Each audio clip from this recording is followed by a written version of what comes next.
22ª FENARROZ, Multifeira do Agronegócio, um dos maiores eventos da América Latina, e vem trazendo o que há de mais moderno para o setor agrícola, com informações, tecnologia e inovação.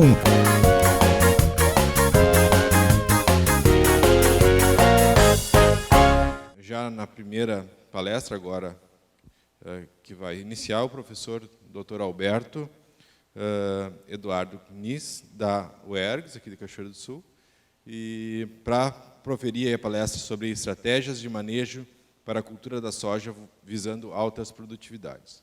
Obrigado novamente pelo atendimento ao nosso convite, professor, e tem a palavra. Obrigado.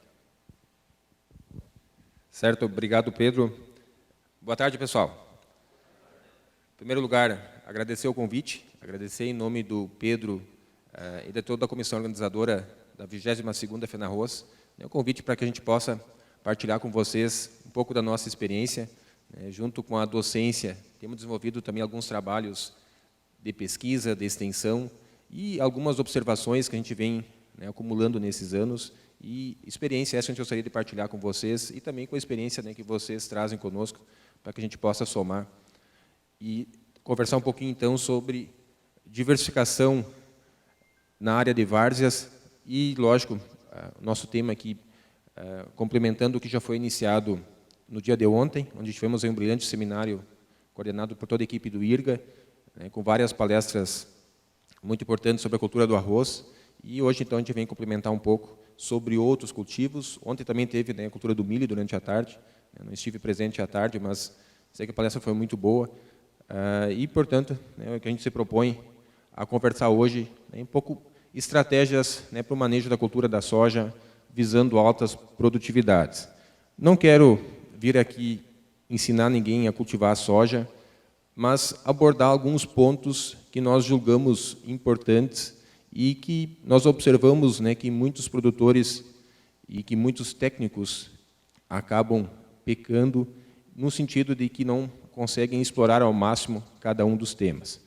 Então, vou abordar aqui um pouco sobre culturas antecessoras, qualidade de semeadura, adubação de base, espaçamento entre linhas de cultivo, uso de inoculação e co-inoculação, épocas de aplicação da adubação potássica e, entre outros tantos temas que poderíamos abordar, mas vou focar aí nesses 6 temas, até pela limitação de tempo que temos, mas de 30 minutos.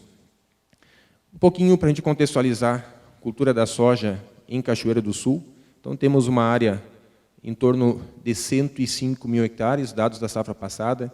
Dados oficiais dessa safra devem sair ainda esse mês. Estima-se que a área tenha ficado muito semelhante a isso, com produtividade menor que a da safra passada, onde nós tivemos aí média de 58 sacas por hectare. Esse ano, provavelmente, a média vai ficar em torno de 20, pouco mais, pouco menos, variando, lógico, de região para região. No acumulado histórico, barras em azul, quantidade produzida em toneladas, laranja, área cultivada, e a linha em preta, rendimento médio. Lógico, nosso rendimento oscilando bastante nas últimas safras, reflexo principalmente das chuvas, da grande variação que tivemos nas últimas 3, 4 safras, que a gente fica destacado aí. Bem, o que a gente vai buscar exatamente conversar com vocês é que a gente busque estratégias, então, como o nosso título, para que a gente tenha boas produtividades. Lógico que eu tenho 2 fotos aqui, que uma vagem lá com 5, outra com 6 grãos, mas é uma característica principalmente genotípica, mas usei isso para a gente ilustrar, onde é um fator que é preponderante do genótipo da cultivar, mas que o nosso manejo pode, sim, somar para a gente conseguir alcançar altos tetos de produtividade. Primeiro ponto que eu trago, culturas antecessoras. E aí trago um tópico muito importante, a gente conversa muito na universidade, rotação de culturas. Teoricamente, um tema extremamente importante, e é importante, porém, na prática, nem sempre possível. Aí vem questões de mercado, vem questões culturais, e aí o primeiro passo acho que é nós ampliarmos o horizonte e enxergarmos além. Lógico que para algumas áreas de várzea, ontem o Marquesão conversava sobre isso, nós temos, né, algumas limitações de solo, e aí temos que nós atentar para a drenagem, para conseguir fazer rotação em área de várzea, mas sim, né, o tópico rotação de culturas é importante para que a gente consiga, né, ter todos aqueles benefícios que já são tão bem discutidos, né, apontados em termos de rotações de sistemas articulares, pragas, doenças, plantas espontâneas, enfim, outros tantos temas correlacionados.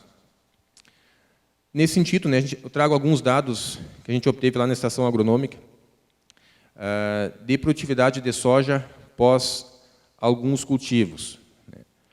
Aveia preta com nabo forrageiro, azevém, canola e cevada. Dados aí de 2 anos agrícolas. O que nós observamos lá foram produtividades, né, maiores, onde nós tivemos, né, provavelmente, aveia preta e azevém, né, produtividades aí, na faixa de 60 e poucas sacas por hectare, safra 19, 20.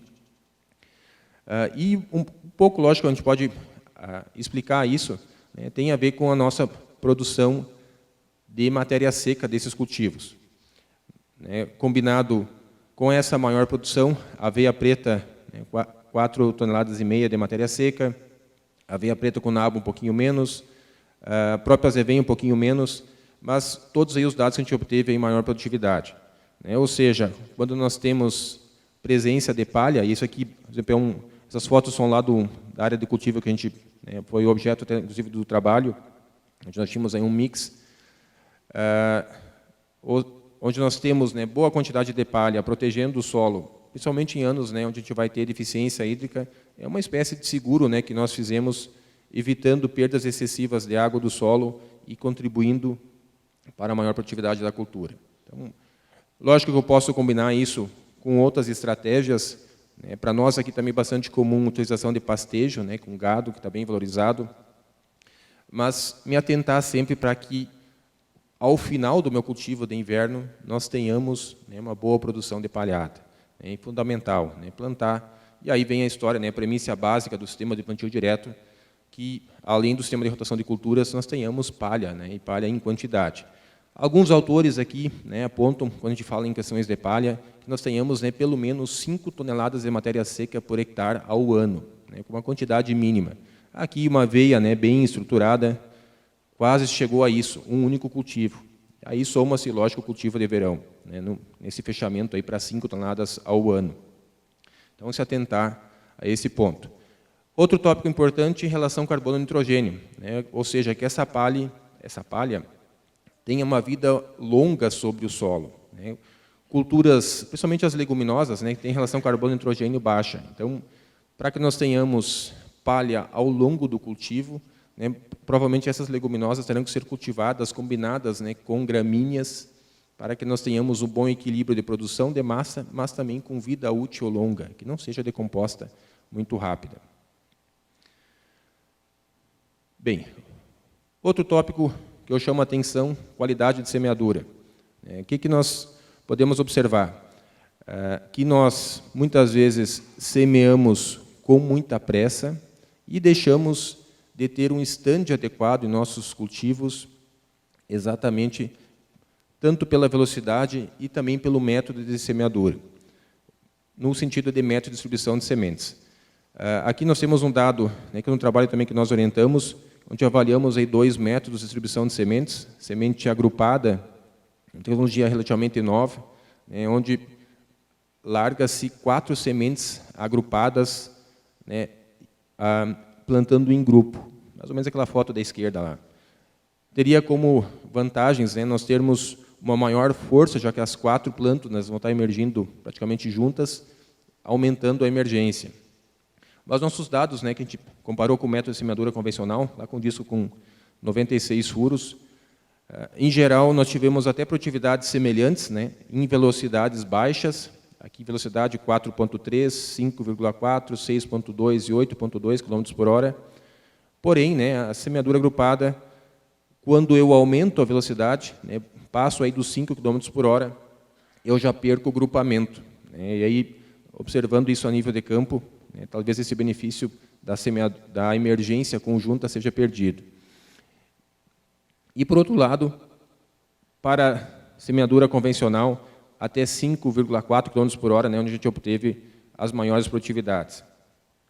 Aqui, até pegando a outra imagem, né, seriam os grupamentos de plantas da semeadura agrupada. Por fim, o que eu destaco ainda em qualidade de semeadura?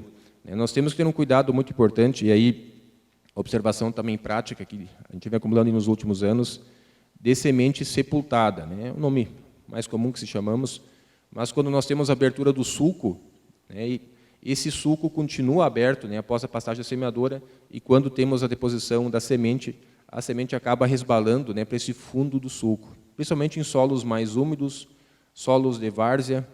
Então, algo que a gente tem que começar a observar e tentar evitar isso. Então, e aí lembro da frase do Marquesão ontem, né, na palestra, que nós temos hoje, né, um buffet de equipamentos disponíveis e temos que nos atentar a isso, né, buscar equipamentos que venham a suprir essa deficiência. E aí trago algumas imagens aqui, né, algumas opções no mercado.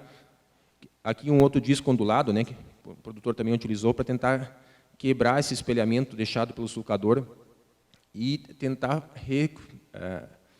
tapar esse sulco de forma que a semente, né, fique depositada na profundidade adequada. É algo bastante comum, talvez em áreas de várzea, acredito que é mais comum ainda acontecer. Né? Normalmente a gente faz semeadura num plano solo, num clay solo, que são solos já um pouco mais argilosos e combinados ainda muitas vezes com uma umidade um pouco superior. Então, se atentar, acho que nós conseguimos ter um grande avanço de produtividade observando isso. E quando a gente vai cavocar, né, pós-semeadura, e observar a profundidade de semeadura, e é muito comum a gente encontrar sementes profundas, né, lá no fundo do sulco, a 10 centímetros de profundidade, às vezes até mais. Então, algo que acho que a gente consegue evoluir bastante aí nos próximos anos, buscar evitar esse sepultamento de sementes. E, por sua vez, né, ter um estande adequado, que é fundamental para que nós consigamos alcançar altas produtividades. Um outro trabalho que a gente vem executando e vamos implantar esse ano, que é a avaliação de sistemas dosadores, né, todos aí mecânicos. Está aí o meu orientado, que não me deixa mentir, né, o Tainan está aí. Então, a gente já tinha planos de implantar nessa safra e acabamos aí não conseguindo, mas já temos os dosadores, né, todos doados aí pelas empresas, e estaremos levando a campo tanto para a cultura do milho quanto para a soja, exatamente buscando, né, qualidade de distribuição de semente mais uniforme e combinado, talvez, com maior velocidade. Também, né, a velocidade ela vai interferir aqui, abertura e fechamento do sulco. Então, muitas vezes a nossa limitação de velocidade, né, a gente vai buscar na literatura, a maioria dos trabalhos apontam isso, né, velocidades até 6 km por hora. Se eu acelero a velocidade, normalmente o dosador não é meu limitante, principalmente para a soja, né, que é um grão mais arredondado, onde nós temos aí uma fácil acomodação. Mas a minha limitação exatamente é a abertura, acondicionamento da semente em profundidade adequada e posterior fechamento do sulco com qualidade. Então, fundamental se ater a isso. Outro ponto importante que eu destaco, e também já foi objeto aí de trabalhos que a gente orientou, adubação de base. E aí faço uma ressalva a isso aqui, a análise química. A gente também acompanha aí vários produtores e algo básico na agronomia, né, e que para que nós possamos conhecer o nosso solo e, por sua vez, fazer uma adubação de qualidade e que nós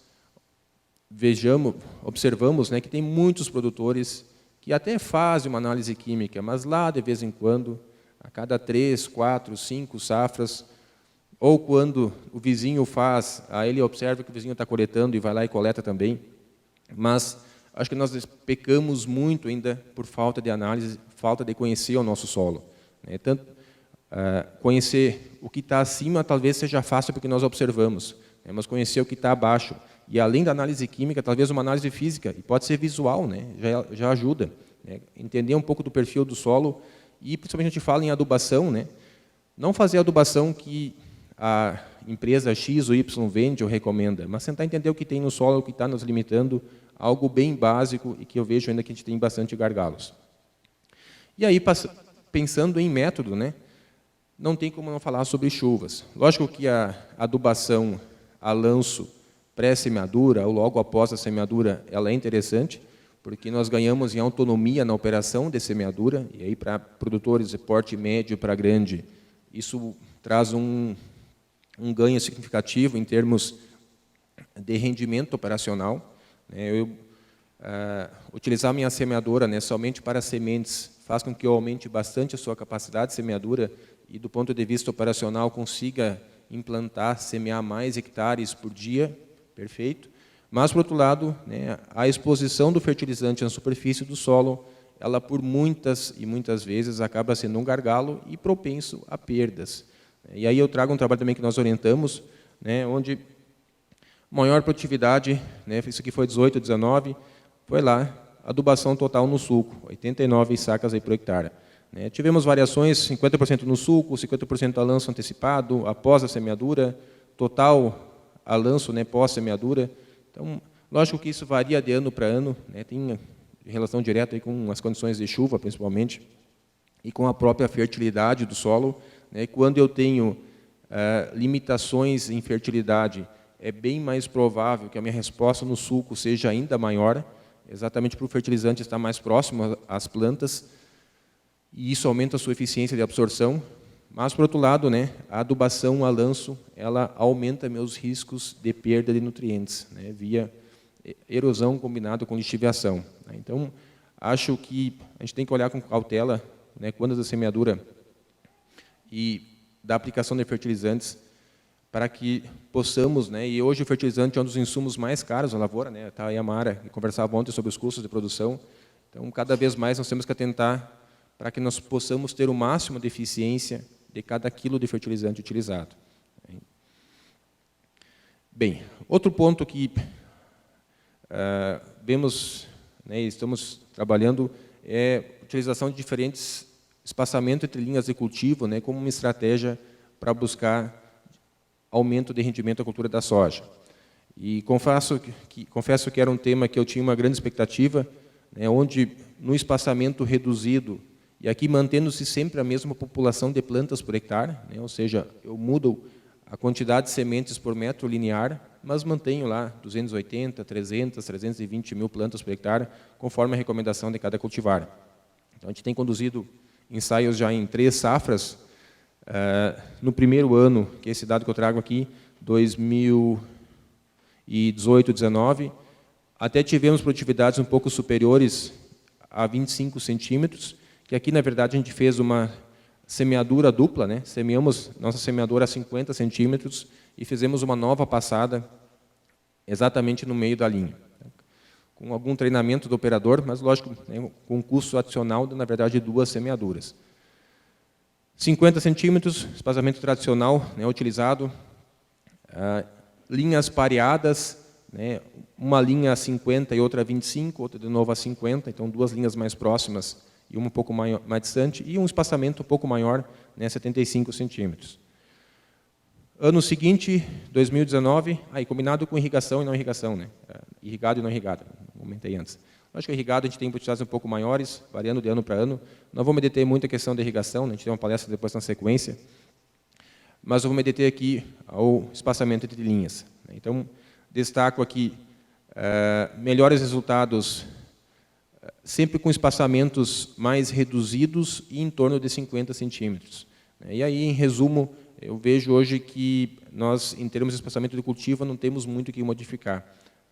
Eu confesso que, pessoalmente, eu tinha uma expectativa que a 25 centímetros por questões físicas de solo, né, e aí acrescento que um dos maiores gargalos que a gente tem hoje na produção é compactação do solo, principalmente em áreas, né, com pastoreio animal. Não é o caso desse experimento, né, que a gente não tem pastoreio animal, mas confesso que a gente não teve, né, grandes ganhos. E, por outro lado, né, eu teria um ganho adicional em termos de custo semeando a 25 centímetros, né, seja em termos de semear 2 vezes, nesse caso, né, porque a gente não vai ter semeadora no mercado para 25 centímetros, então teria que fazer 2 passadas de semeadora.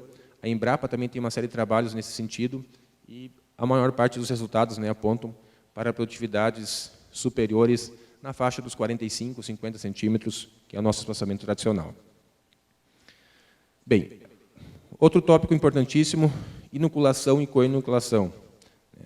Vários produtores fazem, né, e o que a gente tem observado é falta de cuidado no fazer, talvez por ser uma prática muito barata, né, mas que, pelo fato de ser barata, não deixa de ser importante, muito pelo contrário, né. O nitrogênio, que é o objetivo aqui da inoculação, é o principal nutriente requerido pela cultura da soja, em altíssima quantidade, né, e que pode ser adquirido de forma gratuita do nosso ar, né. Mas, para isso, a gente tem lá a inoculação com 2 bactérias, né, Bradyrhizobium japonicum, e a co-inoculação com azospirillum, né, azospirillum é um promotor de crescimento, não faz fixação biológica de nitrogênio, mas, por outro lado, né, também estimula o crescimento da planta e tem trazido aí resultados bem promissores. Chama a atenção de cuidados na inoculação. A fazer inoculação na caixa de semeadora, né, quando é inoculante turfoso, muito comum, né, o produtor distribuir no topo da caixa da semeadora, misturar com a mão, misturar com a madeira e achar que está inoculando, né. Cabe destacar que a bactéria ela é pouco móvel no solo, né, ou seja, a semente que está sendo o meu meio de propagação, que não recebeu a bactéria, não teve contato, ela não vai ter inoculante. Nós temos uma população nativa de Bradyrhizobium no solo, e que às vezes, né, contribui até para uma boa inoculação. Mas se eu quero extrair o máximo de efeito do meu inoculante, tenho que fazer o inoculante chegar em todas as sementes, né, para que nós tenhamos eficiência. Uma vez inoculado, o que eu faço? Guardo a semente com cuidado, atira na carroceria do caminhão ou do reboque e leva para a lavoura. Também não adianta muito, né? Essas bactérias são sensíveis à exposição solar, né? Então, se eu for fazer inoculação, transportar para a minha lavoura, proteger a semente, né, para que ela não tenha contato com o sol. Não deixar a sacaria exposta, né, à ação dos raios solares, porque a população vai decrescendo e o que chegar efetivamente lá no solo com a semente vai ser talvez 1/3 do que eu inoculei lá no início. Então, inoculei, guarda a semente, né, se for carregar, protege e bota uma lona por cima para que ela não fique exposta ao sol. E aí nós podemos, né, procurar ter ganhos significativos de produtividade. Aqui eu peguei um dado, né, que é de uma área que a gente iniciou lá na estação agronômica, iniciamos o cultivo em 2016, então ainda é relativamente recente, né, a produção de soja lá na área, e nós tivemos um ganho, né, na faixa de 20 sacas, combinando aí Bradyrhizobium com azospirillum. Então, inoculação com co-inoculação. Lógico que isso aqui está acima da média, né, talvez por ser uma área nova, a população nativa ainda é baixa, mas vários trabalhos nos apontam aí ganhos na faixa de pelo menos 10%, né, com um custo inferior a 1 saco por hectare. Então, um custo bem baixo, e eu chamo a atenção não inoculação e co-inoculação em si, que vários produtores já adotam, mas sim aos cuidados que devem ser tomados para que nós tenhamos uma inoculação de qualidade e que essas bactérias realmente cheguem viáveis até o solo e possam trazer o seu resultado. Outra safra, né, 19-20, também ganhos aí na faixa de 10 sacas por hectare, né, combinando aí Bradyrhizobium e azospirillum comparado aí com a testemunha. E ainda, né, outra safra aqui, 20-21, também, né, maior, e aí combinamos com tratamento com micronutrientes. Esse foi o ano que a gente teve resultado de aplicação de micro, teve um ano que a gente não teve. Então, o micronutriente varia bastante, lógico, do que eu tenho, né, no meu solo, mas as bactérias, né, principalmente o Bradyrhizobium, são bastante exigentes, né, em termos de micronutrientes, principalmente o cobalto, né, e molibdênio, que auxiliam também na fixação biológica do nitrogênio. Outra estratégia que está sendo apontada como alternativa para o tratamento de sementes é a aplicação no sulco de semeadura. Aí nós tivemos um trabalho também recente sobre essa avaliação. Constatamos a produtividade de 9 sacas a mais na aplicação no sulco. Talvez, né, importante e considerável. Lógico que eu vou ter um custo adicional, né, do equipamento, né, para ser instalado na minha semeadora. É um reservatório onde o inoculante, né, vai diluído com água e ele é pulverizado, né, no final do sulco antes do seu fechamento. Normalmente, depois da deposição da semente, nós fizemos um pequeno jato dirigido, né, no sulco de semeadura. Então, uma estratégia importante, né, podemos ter ganhos aí bem significativos e um rendimento operacional normalmente maior, né. Lógico que aqui, né, o tanque, né, tem todo um cuidado também para que ele seja isolado, né. Algumas empresas hoje já estão utilizando uma capa térmica para evitar que o sol realmente incida sobre o tanque, que nós tenhamos, né, ao longo do dia bactérias viáveis. E cabe destacar também, né, que a viabilidade dessas bactérias, uma vez que seja feita a inoculação, é de mais ou menos aí 12 horas. Então, semeaduras, né, no início da manhã, faça a inoculação, de preferência, né, meio-dia inocula de novo para semear à tarde. Então, para que nós tenhamos sempre o máximo de bactérias viáveis quando nós formos fazer a semeadura. Também falando em adubação, trago o dado sobre adubação potássica. É bastante comum na cultura da soja, né, pós-semeadura, já que nós temos um efeito salino na nossa principal fonte, né, o cloreto de potássio, e a recomendação é que nós não aplicamos mais do que 60, 70 quilos de cloreto de potássio na semeadura, né, pelo efeito salino. E aí, combinado, né, com anos com baixa disponibilidade hídrica, né, esse efeito é ainda mais danoso sob a emergência das plântulas. Então, bastante comum nós termos problemas de estande, muitas vezes, também comprometidos pelo efeito salino, né? Essa radícula da planta, quando entrar em contato com o cloreto, ela vai acabar perdendo umidade, né, para o cloreto, e, por sua vez, desidrata e pode levar a plântula à morte. Nesse caso, né, nós complementamos a adubação potássica com a adubação em cobertura. E eu destaco aqui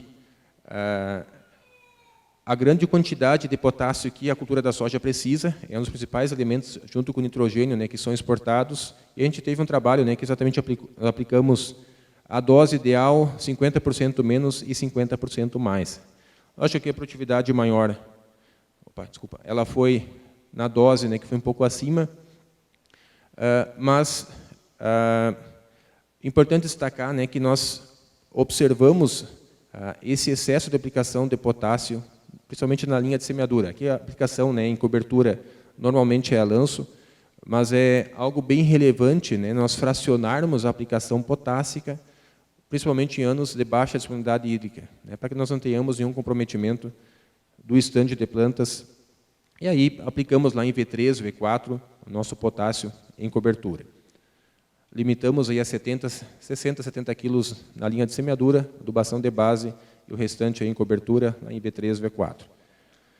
Bom, um pouquinho dos dados que eu trago, né, e aí vou fazer um pouco de merchan institucional. Então, nós temos lá, na estação agronômica da UERGS, na localidade de Três Vendas, onde realizamos aí uma série de experimentos, em parceria aí com a Solos Agrícola, que é a nossa parceira aí para a parte operacional, também com a FSM, né, que tem alguns ensaios lá em parceria, e onde desenvolvemos, né, uma série de cultivos. Alguns dados que eu trago aqui da cultura da soja, né, são de experimentos lá conduzidos, então trabalhos de pesquisa, de extensão, áreas didáticas, né, para ensino, culturas de verão, culturas de inverno, né, tem o pessoal aí fazendo debulha. Na última safra, debulhamos em torno de 300 parcelas de trigo, soja em torno de 200 parcelas, 250. Então, sempre um trabalho aí bastante amplo, e agradeço aos alunos, né, que sempre são parceiros aí nessa empreitada. Temos uma área, né, irrigada, então temos uma série de ensaios também, utilizando estratégias de irrigação suplementar, irrigação deficitária, enfim, né, para que a gente possa, além de trazer conhecimentos, também expandir os horizontes com diferentes pesquisas. E também na estação agronômica nós temos realizados, né, dias de campo, né, com o objetivo de difundir os trabalhos lá realizados. Normalmente um dia de campo de verão e um de inverno. Realizamos o último agora em março desse ano, retomando a presencialidade, e algumas imagens. Nos últimos 2 anos, né, devido à pandemia, temos realizados aí dias de campo virtuais, gravados pequenos vídeos, estão lá no YouTube, né, também ficam aí disponíveis para que alguém aí possa ter algumas informações. Por fim, né, só para a gente fazer um fechamento do que conversamos, então, abordamos aí alguns pontos que entendemos que nós conseguimos extrair um pouquinho mais do que temos fazendo. Como eu comentei no início, o objetivo aqui não é ensinar ninguém a cultivar soja, né, seja em área de várzea ou seja em área de sequeiro ou área de coxilha, mas que a gente possa extrair alguns fatores um pouco mais de eficiência, né, que venha a se somar para que nós buscamos ou possamos alcançar maiores tetos produtivos. Adicionei um outro ponto, né, que eu acho vital aí, e que nos últimos anos tem ficado cada vez mais evidente, que é a utilização também de irrigação na cultura da soja, seja por aspersão, seja por superfície, né, por sulcos ou por inundação, somente sulcos, né, para a soja. Ontem já foi objeto de alguns seminários, né, aqui do pessoal do IRGA. mas a gente vai conversar um pouquinho também na sequência. Por fim, né, se a gente fizer tudo isso aqui bem feitinho, tenho certeza que no final da safra vai sobrar um pouquinho para nós tomar um choppzinho, comer uma carnezinha, lá tem um carvãozinho no canto também, né, para que a gente possa, né, superar os nossos custos de produção, né, que cada vez estão maiores e, por fim, né, ter um pouquinho mais de renda aos nossos produtores.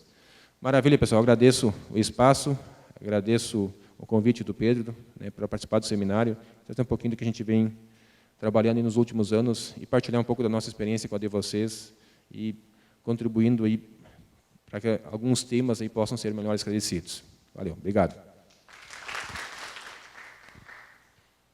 Fizemos dúvidas agora ou depois? Agora? Então, tá bem. Espaço aí aberto para dúvidas. Sim.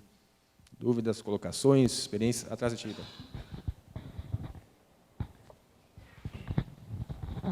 A respeito dos dias de campo de vocês fazem só um durante o ano ou fazem inverno e verão? Nós temos feito um para cultivos de verão, que é feito ali normalmente em março, e um para cultivos de inverno. São dois. A gente tem divulgado aí nas redes sociais, mandado os convites, né, e fico aberto para toda a comunidade também poder participar. Porque eu tenho propriedade perto ali, eu nunca fiquei sabendo do dia de campo, né? Olha aí. Então falta mais uma divulgaçãozinha aí, acho. Tá bem. A gente tem divulgado até a última safra, a gente divulgou também na rádio, né, até para tentar chamar os produtores. Né, o pessoal da Escola Conceição também é nosso parceiro, sempre tem participado, né, com as turmas, mas fica o convite, né, para a gente possa aí cada vez, né, ter mais participantes e que o senhor também possa participar. Já tem alguma data prevista para inverno? Nós temos normalmente no início do semestre, o semestre começa em agosto, a gente tem feito em setembro, né, o de inverno, mas a data fechada ainda não tem. Tá. Obrigado. Parabéns, professor, pela palestra. Duas perguntas, professor. O senhor tem alguma experiência com a inoculação já em tratamento de semente industrial, que vem peletizada? Se muda a eficiência, se mantém, né? E outra, eu vi que o senhor colocou sobre solubilizadores de fósforo. Trabalhos também nessa linha, se são rentáveis, economicamente viáveis, dão retorno. Se tiver alguma experiência nesse sentido. Obrigada. Parabéns mais uma vez. Certo, obrigado, Mara. Bem, primeiro ponto, tratamento industrial de sementes, né? Agora já está vindo a opção de tratamento também com inoculação. Não temos testado ainda, Mara. Até já provoquei, né, a Solos, que é a nossa parceira, eles são distribuidores da semente Roz, e a Roz vai ofertar, por exemplo, né, a opção já para o produtor, e a gente quer testar também lá no campo. O solubilizador de fosfato, né, os bacilos, já utilizamos na última safra, e eu até tirei o slide aqui, porque, em geral, a gente tem escutado várias respostas, né, de produtores, e nós não tivemos resposta. É verdade, eu deixei lá o ícone, mas não comentei. Não tivemos, mas eu acho que talvez, né, a gente passou, esse experimento era de sequeiro, né, e a produtividade ficou na faixa de 30 e poucos, 40 sacas por hectare, e a limitação que eu vejo, né, faltou água.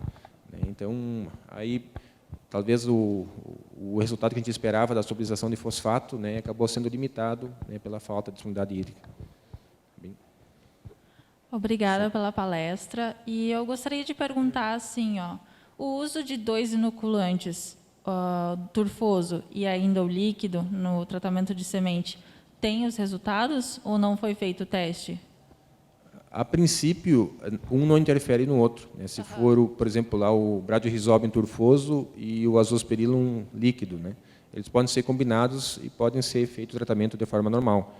Até em alguns ensaios a gente tem feito isso, né? Depende da forma. Então, tanto o turfoso quanto o líquido, né, no Bradyrhizobin tem as duas opções, eles são eficientes. Né? Talvez no turfoso a gente tem que tomar mais cuidado para que ele chegue nas sementes e fique aderido à semente. Qual é a melhor forma de mistura do turfoso? Teria que ser num tratador de sementes, e eu posso também pegar o turfoso e diluí-lo em água. Né? Até a recomendação de alguns fabricantes é essa, né? Diluí-lo em água e depois fazer a aplicação nas sementes. E aí normalmente aumenta a aderência. A faculdade realiza projetos com os produtores ou só fica dentro da faculdade com os alunos? Nós temos alguns projetos de extensão também, que exatamente é levar tanto os acadêmicos, né, para conhecer os produtores, né, e aí nós temos 2 estágios no curso de agronomia, né, que exatamente prevêem isso, e a ideia também da estação agronômica é que os produtores possam visitar a estação e conhecer o que tem sido feito lá. Então, tanto a universidade vai até os produtores em alguns projetos específicos e como os produtores também sempre são convidados, né, a participar, no caso lá da estação agronômica. Então, obrigado, professor Alberto. Eu quero chamar aqui o colega do IRGA, Bruno, para fazer uma entrega de uma lembrança para o senhor e lhe agradecer novamente pela participação nessa 22ª FENARROSO. Obrigado.